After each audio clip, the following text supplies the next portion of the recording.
আর বন্ধুরা তোমরা দেখতে পাচ্ছ আমার হাতে এখন আছে একটা বোতল। এই বোতলটা হচ্ছে একদম পুরো ফ্রেশ সকালে গ্রামের খেজুরের রস, নট তারি, এটা হচ্ছে খেজুরের রস।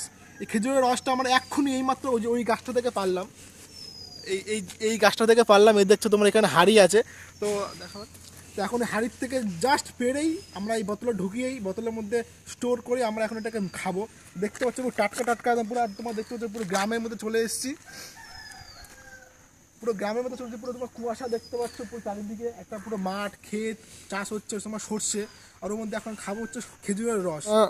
তোমরা দেখেছিলে আমি একখানা ভিডিও করেছিলাম, বিক্রি করছিল, ওটা অতটা আমার ভালো লাগেনি, আমি তাই ফেলে দিয়েছিলাম। তো অনেক অনেক অনেক অনেক রকম কথাবার্তা হয়েছিল, কিন্তু এটা দেখো তোমরা কালারটা দেখেই বুঝতে পারছো যে এটা কালারটা দেখে তোমরা বুঝতে পারছো যে এটা কতটা টাটকা হবে, ঠিক আছে? তা এখন দেখছি, দেখো এটা পুরো খেয়ে দেখছি কেমন খেতে, ঠিক আছে?